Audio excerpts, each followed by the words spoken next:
brain matter is 60% fat, and it's mostly DHA. So structurally, and because that's so important to the brain, is a great reason to eat that seafood at least once a week, if not more. I try to get at least 2 servings a week of seafood. Hi, I'm Ginger Hultin, your host of the Good Clean Nutrition podcast. I'm an integrative registered dietitian nutritionist, and today I'm really excited to be talking about the Mind Diet with my friend and colleague, Maggie Moon. Maggie Moon is a highly acclaimed nutritionist specializing in brain health. She is a Columbia University educated, culinary school trained, accredited registered dietitian with clinical training from New York Presbyterian Hospital, of Columbia and Cornell universities. She's a best-selling author, educator, and science communications professional. In our last episode, we did a deep dive into the Mind Diet. In this episode, we'll explore Mind Diet specifics like key nutrients for brain function, what foods to eat, as well as what to avoid, and how to incorporate the Mind Diet in various ways. So, Maggie, in the last episode, we got to talk all about the aging challenges that we have globally and exactly what the Mind Diet is, what foods to focus on, what foods to more avoid. So I wanted to revisit that and then dive into brain-specific nutrients, the nitty-gritty details of the Mind Diet, and then also some cultural adaptations, which I know you're so passionate about. So can you, again, explain exactly what the Mind Diet is? So the Mind Diet is a combination of the Mediterranean and the DASH diet that's been optimized for brain health. And it's helpful to know that it is actually an acronym. So when you see it in all capital letters, there's a reason for it. So the M stands for Mediterranean DASH. DASH is also an acronym for Dietary Approaches to Stop Hypertension. The I is for intervention, the N is for neurodegenerative, and the D is for delay. And so the overall pattern is the Mediterranean dietary approaches to stop hypertension, intervention for neurodegenerative, delay, how do we eat to prevent cognitive decline and optimize cognitive function. So I know that you're very passionate about personalizing the Mind Diet and making sure that it's specific to somebody's individual cultural traditions, values. But just overall, in a general American diet, what's a breakfast, lunch, dinner that somebody might do on the Mind Diet?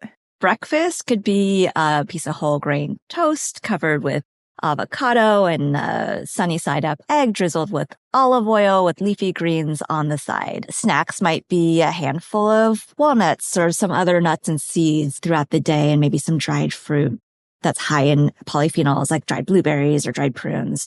And then lunch could be maybe like a buckwheat noodle salad. Blend in some baby leafy greens, add fish or lean chicken right on top for some extra protein. And then you can mix in any kind of vegetables you want, whether it's tomatoes or carrots or cucumbers. And then your dressing can be whatever you want. You can make it with olive oil. You can make it with sesame seed oil.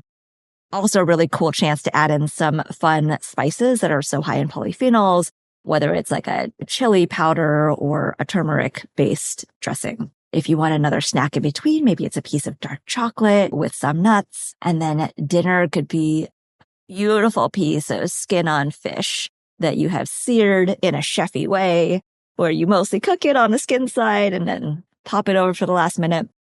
Super delicious and flaky, and have that with a side of whole grains. And there's so many fun whole grains. Maybe it's a medley of like purple rice and quinoa and barley all together. And then maybe some yummy citrus spiced Moroccan inspired carrots on the side and a glass of red wine. That's really interesting to see it come to life. And you focus so much on polyphenols and antioxidants. Tell me more about why that's important on the Mind Diet. And just for reference, polyphenols are a word for antioxidants generally. The brain is so greedy. It is very metabolically active. It takes 20% of our oxygen, 20% of our calories. And because of that, anytime you're consuming calories and oxygen, you're creating oxidative species, which require antioxidants and the antioxidant system to quench that. So we know we have an endogenous system, an internal system for that. But the needs of the brain are so high, it really outstrips what we can supply internally. And that's really why we need these external dietary antioxidants to help with that oxidative stress that could be with an imbalance, which can lead to that inflammation. So That's really the number one reason why we need those nutrients so much, is because there's just a lot going on metabolically. It's like we're fueling the elite athlete of our body. The brain is very, very needy. You mentioned the reactive oxygen species, which is sometimes called ROS. And in order to quench those, then we need antioxidants. And I wanted to talk about what other nutrients the brain needs. There's a lot of things that come to my mind, from B vitamins to the healthy fat, omega-3s. What else do you think of it for brain nutrients? Those are spot on. And one thing that's really easy for people to understand is that we know from very well-established nutrition science that when we have frank deficiencies, which is not common, but just as a model to think about, when we have frank deficiencies, we know there are cognitive consequences. We know that there's confusion and even dementia that can be fixed once those nutrients are replaced. So B vitamins are very, very important for a lot of reasons. They're involved in creating neurotransmitters. They're part of the system that allows that to happen. They're part of clearing homocysteine, which is important to keep the brain healthy. Choline is one that I want to mention. It's neither vitamin nor mineral, but it's often lumped in the same conversation as B vitamins. Choline is really essential for brain health and is a nutrient maybe not as many people think about. Eggs are a great source, and that's really the number one food I would recommend for that. It's also in supplemental form, of course, and added to foods. And omega-3s, which you talked about, are also really important. And I think both plant-based and marine sources are really essential. A lot of times I see a conversation around trying to put one over the other as superior. And I just think that they're both really important and that we want to get plenty of both. It's true that the omega-3s from plants don't convert super efficiently to the kinds that we can find in fish. But there are other reasons to get those omega-3s from plants. They are anti-inflammatory in their own right. We know that foods high in those omega-3s, called ALA, alpha linoleic acid, we know that foods high in those omega-3s in particular are related to lowering hypertension and improving heart health in a lot of other ways. So beyond the conversion factor, they have benefits. And then, of course, DHA is one of those omega-3s that come from fish. It's the number one kind of fat that our brain has in it. It's structural. The brain, like the rest of the body, is maybe 70 to 80% water. So hydration is key. But take out the water and you've got brain matter. And the brain matter is 60% fat. And it's mostly DHA. So structurally, and because that's so important to the brain, is a great reason to eat that seafood at least once a week, if not more. I try to get at least 2 servings a week of seafood. Generally, what do you do for folks that don't like seafood, don't eat seafood, vegan, that sort of thing? If we're talking about a patient who's vegan, then we lean into the plant-based sources as much as possible. Also, the omega-3s in fish start out from plants anyway. It comes from algae and sea vegetables. And then also supplements that come from those plant sources are the way to go. You also made me think of something else when you were talking about choline. I think it's a very under-acknowledged nutrient. I was with a bunch of dietitians and having breakfast, and there was an egg white omelet on the menu. And every single person was like, can I get the egg yolks in there also? So everybody asked to adapt it to include the yolks. And that's because that's where all the choline is, right? Yes, I love that. I'd like the egg white omelet, but can I have the yolks too? I wanted to hear more actually about ideas like that, because your background is partially culinary. And your book is going to be focused on all these really cool, inclusive cultural recipes. So when you're writing recipes for this book, how are you focusing on swaps that are mind diet focused? All the recipes are really based on the foundation of the 10 foods we want to eat more of. We talked in the earlier episode about how there's room to have some balance, and it's okay to have some of the foods we want to limit. But my philosophy is that people can find that wiggle room anywhere. If they're coming to me specifically for brain healthy recipes, I want it to be a stellar, focused, all brain healthy foods recipes. And I grew up in California. I'm just as much Korean as I am American, as I am Californian. So the recipes, I think people will find them to be approachable, even if they're familiar only with sort of the American cultural food way. Then I do add from time to time some Korean ingredients. I also get some inspiration from Northern Africa, just based on my own travels and foods that I've enjoyed. and some inspiration from India as well. It's another one of my favorite cuisines. But I would say that the biggest cultural influence in the recipes comes from my own heritage, which is Korean, in ways that are, like I said, approachable, where maybe there's a Korean vegetable or maybe there's a Korean spice that's used in a dish or in a sauce. Can you give some examples about how you weave in some traditional Korean cultural foods into the recipes? There is in the book a recipe called bibimguksu. Bibim just means mixed together and guksu is noodles. And it's actually a recipe for something I described a little earlier, which is that buckwheat noodle salad. That's a meal-sized salad that's balanced because you've got carbohydrates and protein and vegetables and healthy fats and all that good stuff. So that's in there. And the dressing is using a lot of traditional Korean ingredients. Got some Korean spice in there. And then the buckwheat noodle in particular is one that's very popular in Korean cuisine. Another example of a bit of a fusion mashup is the doenjang salmon lettuce wrap, which is salmon cooked with a doenjang sauce. That's a fermented miso paste that's specifically Korean. Miso is not a Korean word, but I think that's how people will be able to understand it. But a fermented soybean product. It's funkier than a miso people may be familiar with. A little goes a long way, and it just adds like a really awesome base note to dishes. So that flavor in a lettuce wrap, and a Korean lettuce wrap is often with red romaine leafy lettuce, and often starts with a little smear of the sauce and then a little bit of rice, maybe a little bit of protein from fish or something else, and then some kimchi, and you wrap it all up and you eat it. So it's not low carb, but it is a very traditional way to make a lettuce wrap. But I've used the same recipe in tacos, so you can adapt to however you want to use the base of the salmon. That's a good point too, because when you think of lettuce wraps, a lot of times it's like this low carb slant. But honestly, from what I'm hearing about the Mind diet, none of it is meant to be low carb. Like it has whole grains and beans and fruits. It's very balanced and high fiber. Yes, very high fiber. Your gut microbiome is going to be super happy, and it is very balanced. You're not going to be missing your carbohydrates or your protein or your healthy fats in this eating pattern, which I think is why it's really easy to stick to. The recent trial on the Mind diet, they had something like 98% compliance, and that was over 3 years, which is higher than benchmark standards for most research. So there's something about it that is appealing and allows people to stick with it.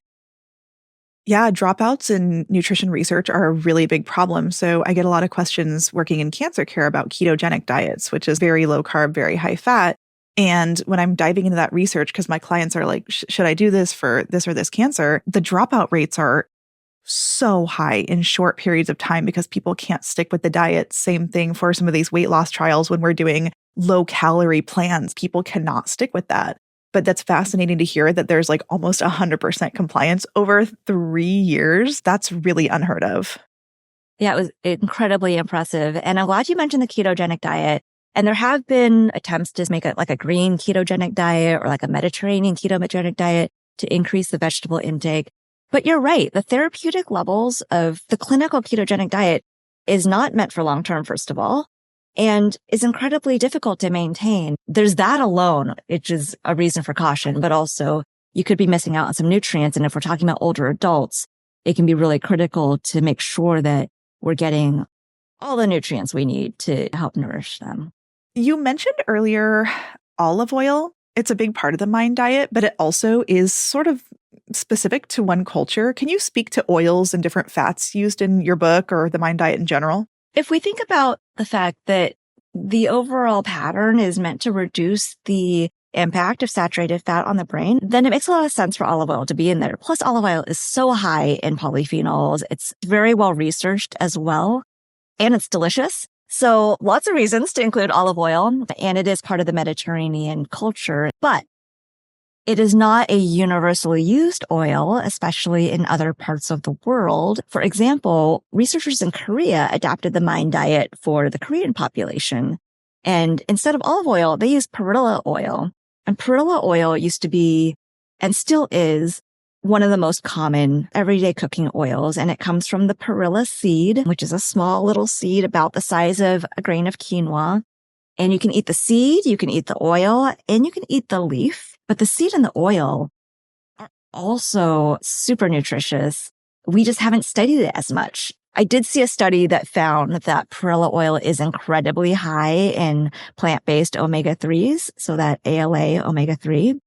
I didn't know that. So I very quickly went to the USDA database looking up perilla oil. I was like, oh, well, this oil and this seed and these leaves that I've been eating my whole life, is this why my mom is so healthy? So I looked it up, but in the USDA database, there is no omega-3 level for perilla seed, oil, or any of the above.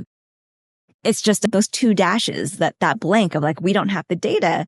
And if I'm a dietitian looking for nutrition data on cultural foods and I come across that, I just disregard it for omega-3s because there's no data, which is one of the reasons I was so fascinated by this study. I didn't even know that this was the case, but it's one of the reasons I'm excited to share about that, because there could be gems like this in our heritage foods that we don't even know about. And there is so much that's good in natural foods. You mentioned that perilla oil has a unique flavor profile. Can you describe what it's like? The perilla plant is a cross between like mint and basil. It doesn't taste like either one, but it does have a very herbaceous, like vegetal flavor that I personally find very distinct. Like I cannot find it anywhere else. The leaf itself kind of looks like a big spade. And it's similar in shape to shiso leaf, if people are familiar with that. So we call them mom snacks. My mom makes these little squares with different seeds and nuts, but she makes one that's all perilla seed with a little bit of brown rice syrup and then cuts them into little squares, and you can have them for snacks. I think it's a flavor that once people explore it, they'll enjoy it, especially if they like nuts. You know, it's got that same nuttiness to it. I'm completely intrigued. So if I want to get that or really great kimchi or the cool fermented miso paste that you recommended, where can you get that? You could go to a Korean market like an H Mart. Not every region will have one of those. And also with the popularity of Korean food, there are some of these ingredients in a greater variety of grocery stores. You might find this on an Amazon.com. There's a specific online grocery store for Asian ingredients called Seiwi, so you can find it easily online. That's a great tip. I feel super lucky living here in Seattle. I have a lot of great access, and now I know exactly what I'm looking for when I go in. Orgain offers a wide variety of great-tasting, diabetes-friendly nutrition products featuring impressive nutrition profiles with 0 to minimal added sugar. Right now, my favorite is Orgain's 20 grams of protein plant-based chocolate shake. It tastes great, there's no added sugar, and it's convenient to grab on the go. Check it out for yourself at Orgain.com. You get some questions about the MIND diet over and over and over. And so I wanted to rapid fire you a couple of them and just see how you would answer them. If somebody came to you and said, Maggie, what about eggs? What do you say? I say yes, eat the whole egg. Right, yolks included. And I just got this question from a patient this morning. Are there such thing as too many eggs? No. Everything is about balance. As a dietitian, I do not put restrictions on eggs generally, but I'm like, well, how many are you really eating? Are we talking like 3 a day or 12 a day? So it does matter, but generally I'm very liberal with egg consumption. 100%. And also if you have a specific health condition where you might need to be a bit more cautious, then that's fine too. I think the American Heart Association says for most adults, you can do 1 a day or 2 a day even. And there's a range. And if you have questions, you talk to your healthcare team about your individual concerns. So what about dairy on the MIND diet? I get this question all the time, and dairy is not specifically included, but it's not specifically excluded either. So something like a beautiful Greek yogurt, I think, is a great way to get some protein and some positive nutrients. What I'm hearing from the avoid list is high fat dairy seems to be let's eat less of, but the low fat dairy seems like it could be included. Yes, good call out. So there is the let's not have so much butter every day. Let's not have full fat cheese every single day. So there's room for that, but it's limited. And it is about the saturated fat load. Leafy greens is a really big emphasis. Remind me the portion again on the MIND diet. So it's a serving. So to me, that means a big handful, and it works out to about a loosely packed cup daily. You just kind of take a big handful of greens and throw them in every soup, every salad, into leftovers. If I'm going to have pasta, I'll just put a whole bunch of greens in the bottom. I like how they wilt a little bit and they kind of become a little cooked when you put them at the base of a warm dish. And I think so many people get salad fatigue. They also get boring salad fatigue. So no boring salads. I have a bunch of really interesting salads in my updated book, but also doesn't have to be a salad. Soup, smoothie. Dish, right. Pasta. Yeah. A lot of my clients will be like, I don't love all the chewing involved with salads, or I don't like eating salads when it's cooler out. But we need to think beyond salads to all the different options. Greens blend really well. So there's a lot of different things you can do with them. And it sounds like you highlight that in the book really well. Well, it's like anything. You want to raise awareness that you want to eat more leafy greens. That big tub in your refrigerator is a great reminder. You just make sure to make it your mission to eat as many leafy greens as you can. We had talked a little bit about how this is not a low carb plan specifically. It's a high fiber plan. It's focused on whole grains, 3+ servings a day. Do you get questions about gluten? There are so many beautiful grains out there that are naturally gluten-free. A very easy one is rice, but there's also the buckwheat noodles. There's also quinoa. There's also fonio. And so there's lots of these naturally gluten-free grains out there. To me, it's not a concern. It's just a matter of exploring other foods. You highlighted in the foods to eat less of on the Mind Diet that sweets like pastries are something that should be limited, not eliminated. How do you have the added sugar conversation? We know that we should be reducing added sugar, and I continue to see research on higher levels of added sugar being linked to negative brain health outcomes. And so it's really about limiting that as much as possible. There's still room for it, but the more we can reduce that, the better. When my clients start to reduce their added sugar intake, they often will say things like, I can't take that really sweet stuff anymore. Like your tastes start to change. Have you found that too? I have found that. And I know that for myself too. I cannot have very sweet things.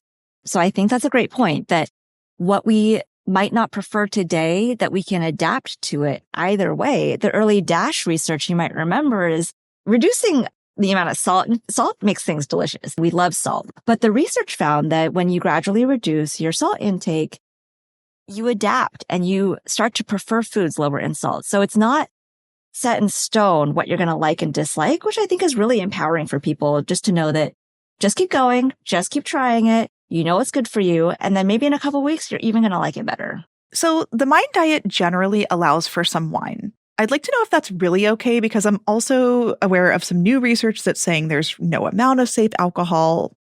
I want to understand that better. For a lot of reasons, we don't have great clinical data on this. So it's observational. So keep that in mind.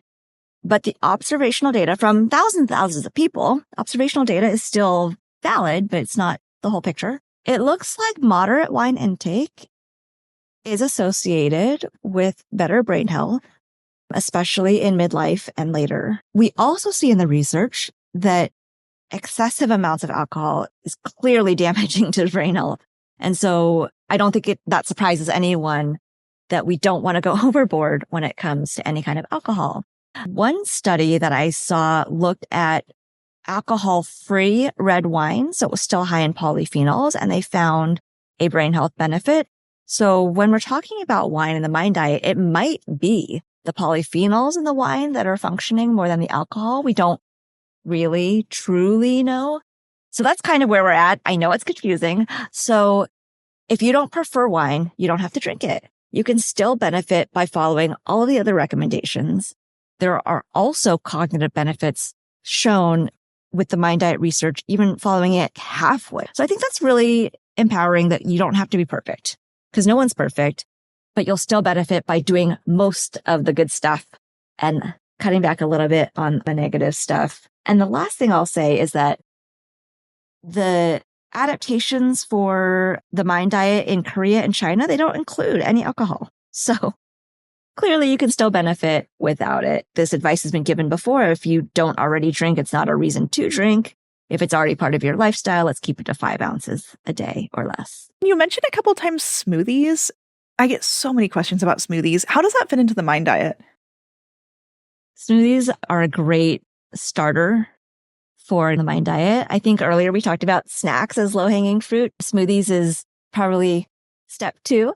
It's super easy just to add in so many brain healthy ingredients into one really easy to digest, easy to sip smoothie. So there's definitely a space for them if you prefer them, if you like the convenience, if you like the fact that you can have leafy greens and berries and protein and everything. I mean, smoothies are so convenient for a lot of people to get in a lot of nutrition. You just have to make sure that you're getting the right portion sizes for your needs. If you started to do a smoothie every day and you had like berries, of course, and your leafy greens and nuts and seeds, what would you do for protein? I like to use soy milk because of its protein, or really soft tofu also blends in pretty mild. It does have a little bit of a flavor, so I like to add it into smoothies that have a strong punch, something if I have peanut butter in there, or if it's a smoothie that has like some ginger and citrus. Those are powerful flavors. But yeah, soft tofu works great for protein, and soy milk as well. You could do whole grains from like some oats or something in a smoothie. It goes really well. You could literally get most of your Mind diet into a smoothie. I can see why you would recommend it. Do you have any in the book? Yes, I have many smoothies in the book, and they range from bright and vibrant to an espresso smoothie for the coffee drinkers out there. So I have a nice range. You just made me think of caffeine and coffee in the Mind diet. Not specifically recommended, but coffee, has a lot of benefits when taken in moderation, as long as you can take the caffeine. It's a high source of polyphenols. Coffee has a space if you want it, but again, if you don't, no big deal. The Mind diet that's been adapted for China, they recommend green tea. So you're getting caffeine and polyphenols that way. And that's the top beverage, maybe instead of wine, for example. Researchers studied the diet in the French population. And what they did is actually, instead of berries, they looked at total polyphenol load. So they took the berry recommendation and maybe some of the other like vegetable recommendations, and they're like, let's look at the total polyphenol load because we think that that's probably what's functional. And so they found that higher polyphenol load associated with better brain health. What about protein? Because you talked about fish, you talked about poultry, you talked about eggs. Tell me more about protein in the Mind diet. A lot of foods have a little bit of protein. I don't think that people think about that necessarily. Beans and nuts tend to be higher in protein for plant sources, but you've got a little bit in whole grains, and you may even have a tiny bit in your leafy greens. And so it all adds up and it all contributes. So I think that's really important to remember. And then it does have smaller amounts of animal proteins from super awesome sources like seafood and lean poultry. So that's where the protein is coming in. So as a person's aging, let's say maybe you're going through menopause, you're going through other subjective cognitive decline, you're like, oh, I need to start focusing on my brain health. Do you need to make even more changes, or is the Mind diet where you should focus? What do people do when they start to be like, I need help here? You can start with some of the starter tips that we've talked about. And if you think about anything in your life, when do you get the most benefit from something? It's when you have a coach, right? You get better faster when you have a coach that knows what they're talking about and that can help you and keep you motivated. So if someone is struggling and really wants some help, then they should seek that out.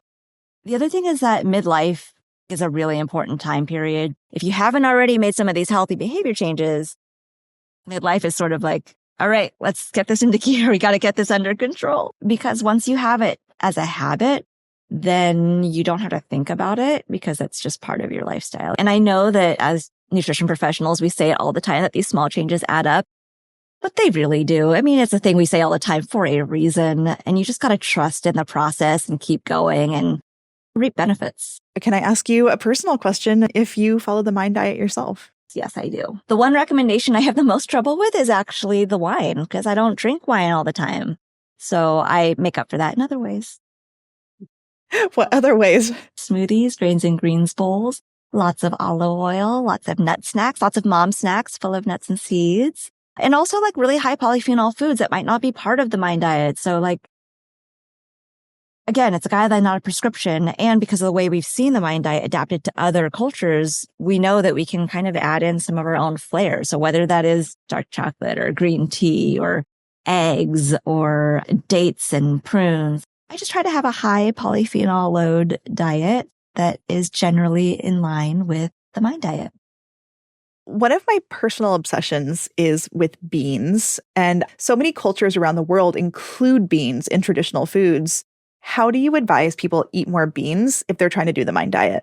If you love convenience, canned beans are really easy. You just stick them in a blender with some garlic and some citrus and maybe some ginger if you want, some olive oil and salt and pepper and spices. You can add white beans with roasted beets for really pretty beet bean dip.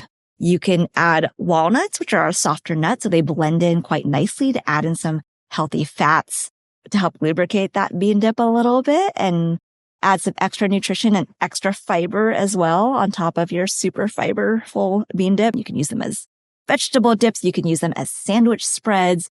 You can use them in your grains and greens salad as like an extra sauce. So many options. I'm super inspired, and thanks for all your really concrete takeaways and just bringing the MIND diet to life. That was really fun. It was really fun for me too. Thanks for having me. Our show is sponsored by Orgain and produced in collaboration with Large Media. That's LARJ Media. Thanks for listening to this episode of the Good Clean Nutrition Podcast. To stay up to date on the latest podcast episodes, be sure to follow. If you like this podcast, I'd love for you to let me know. You can rate and review this show on Spotify and Apple Podcasts, or you can give us a thumbs up on YouTube if you're watching right now. I'm Ginger Hultin. You can find me online at gingerhultin.com. Thanks so much for listening.